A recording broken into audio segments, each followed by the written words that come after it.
তৃণমূল কংগ্রেসের ভাগনের মধ্যেই ফের কাকলি ঘোষ দস্তিদারের ইঙ্গিতপূর্ণ পোস্ট সমাজ মাধ্যমে। আপনার কি মনে হয় একটি রাজনৈতিক পরিবারের চারবারের সাংসদ যিনি মমতা বন্দ্যোপাধ্যায়ের সঙ্গে থেকে 4 দশক ধরে লড়ছেন, স্বৈরাচারের বিরুদ্ধে লড়ছেন, তিনি নিজের কথা ভাবেন এটি নীতির বিরুদ্ধে রায় এবং শাসনে ব্যর্থতা? ফের এবার দলের বিরুদ্ধে সরব হয়েছেন কাকলি ঘোষ দস্তিদার। তিনি ইতিমধ্যেই সমস্ত সদস্য পদ থেকে সরে দাঁড়িয়েছেন। এমনকি আমরা দেখেছি যে শুভেন্দু অধিকারী মুখ্যমন্ত্রীর তার প্রশাসনিক বৈঠকেও তার উপস্থিতি। তৃণমূলে ভাঙনের মধ্যেই ফের বিস্ফোরক কাকলি ঘোষ দস্তিদার। জানবো এই বিষয়ে ফোন লাইনের সঙ্গে রয়েছেন প্রতিনিধি দেবাশিস সেনগুপ্ত। দেবাশিস, তার তৃণমূলের ভাঙনের মধ্যেই ফের কাকলি ঘোষ দস্তিদারের ইঙ্গিতপূর্ণ পোস্ট। দেখো, কাকলি ঘোষ যে পোস্ট করেছেন অর্থাৎ তৃণমূল কংগ্রেসের সাংসদ, তিনি যে পোস্ট করেছেন যা যথেষ্ট কিন্তু তাৎপর্যপূর্ণ।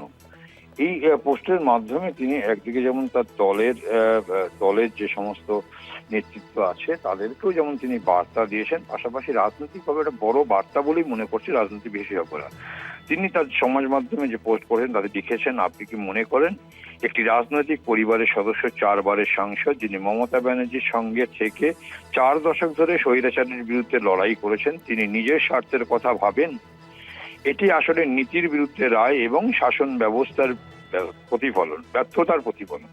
অর্থাৎ এই যে রাজনৈতিক পোস্ট যা তিনি সমাজ মাধ্যমে করেছেন, আমরা জানি যে কাকলি ঘোষ দস্তিদার এবং তার স্বামী সুদর্শন ঘোষ দস্তিদার, রাজ্যের প্রাক্তন মন্ত্রী, তারা দীর্ঘদিন ধরেই কিন্তু মমতা বন্দ্যোপাধ্যায়ের সঙ্গে রয়েছে। কেবল তৃণমূল কংগ্রেসে নয়, তার আগে যখন যুব কংগ্রেসের নেত্রী ছিলেন মমতা বন্দ্যোপাধ্যায়, তার সঙ্গেও কিন্তু এই কাকলি ঘোষ দস্তিদার এবং ডক্টর সুদর্শন ঘোষ দস্তিদার তাদের এবং তাদের পারিবারিক সম্পর্ক একদম ঘনিষ্ঠতা ছিল। এবং সেই জায়গায় দাঁড়িয়ে কাকলি ঘোষ দস্তিদারের মন্তব্য কিন্তু যথেষ্ট কিন্তু ইঙ্গিতবাহী। আমরা কিছুদিন আগে দেখেছি কাকলি ঘোষ দস্তিদারও কিন্তু দলের প্রতি তার যে রাগ, তার যে ক্ষোভ, সেই ক্ষোভ পোষণ করে তিনি চিঠি দিয়েছেন, তার পদত্যাগ করেছেন।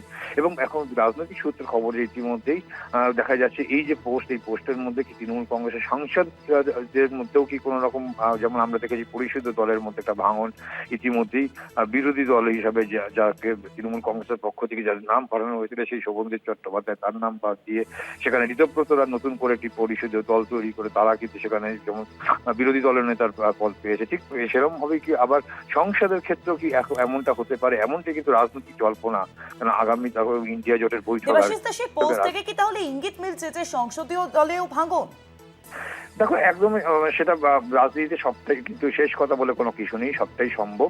সেই জায়গায় দাঁড়িয়ে কাকলি ঘোষ দস্তিদারের এই যে মন্তব্য, তিনি পরিষ্কারভাবে বলছেন যে এটি রাজনৈতিক পরিবারের সদস্য, 4 বারের সাংসদ, যিনি মমতা বন্দ্যোপাধ্যায়ের সঙ্গে 4 দশক ধরে স্বৈরাচারের বিরুদ্ধে লড়াই করেছেন।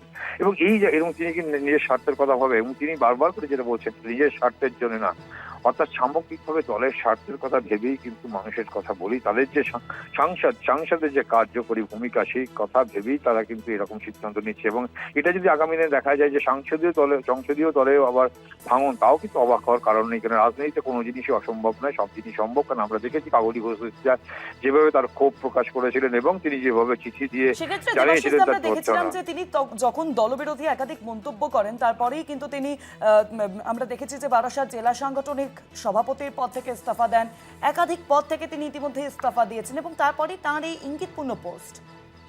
যথেষ্ট ইঙ্গিতপূর্ণ পোস্ট। সোনালী, আবারও তোমার বলছি, পরিষদীয় দলের ভাঙন ইতিমধ্যেই আমরা লক্ষ্য করেছি। এবং সেই জায়গায় দাঁড়িয়ে থেকে আগামী ইন্ডিয়া জোটের বৈঠক, সেই বৈঠকের আগে, সংসদ অধিবেশনের আগে, সেক্ষেত্রে দাঁড়িয়ে কি আবারও এমনটা হতে পারে যে কাকলি ঘোষ দস্তিদারদের সামনে রেখে সংসদেও টিমের ভাঙন? ইতিমধ্যে রাজনৈতিক জল্পনা বিভিন্ন ক্ষেত্রে সুর ছড়াচ্ছে।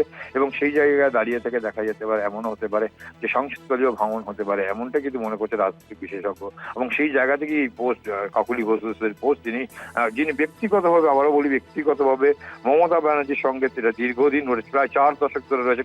কাকলি ঘোষ দস্তিদার নয়, তার স্বামী ডক্টর সুদর্শন ঘোষ দস্তিদার, রাজ্যের প্রাক্তন মন্ত্রী, তিনিও কিন্তু মমতা বন্দ্যোপাধ্যায়ের পরিবারের সঙ্গে ছিলেন। এবং সেই জায়গায় দাঁড়িয়ে তিনি যখন বিরোধিতা করছেন এবং তিনি যখন কোনো মন্তব্য করছেন, যা কিন্তু রাজনৈতিকভাবে কিন্তু যথেষ্ট ইঙ্গিতবাহী বলে মনে করছে রাজনীতি মহল।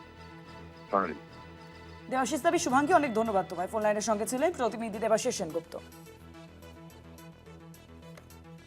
তৃণমূলে ভাঙনের মধ্যেই ফের কাকলি ঘোষ দস্তিদারের ইঙ্গিতপূর্ণ পোস্ট আমরা দেখেছি যে দল ক্ষমতাবিহীন হওয়ার পর এবং তারপর তাকে চিফ হুইপ পদ থেকে সরানোর পরেই তিনি একাধিক দলবিরোধী মন্তব্য করেন।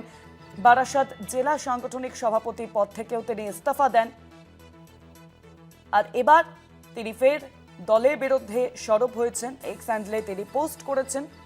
তৃণমূলে ভাঙনের মধ্যেই ফের কাকলি ঘোষ দস্তিদারের ইঙ্গিতপূর্ণ পোস্ট। সমাজ মাধ্যমে তিনি লিখলেন, আপনার কি মনে হয় একটি রাজনৈতিক পরিবারের 4 বারের সাংসদ যিনি মমতা বন্দ্যোপাধ্যায়ের সঙ্গে থেকে 4 দশক ধরে লড়ছেন, স্বৈরাচারের বিরুদ্ধে লড়েছেন, তিনি নিজের কথা ভাবেন? এটা নীতির বিরুদ্ধে রায় এবং শাসনের ব্যর্থতা।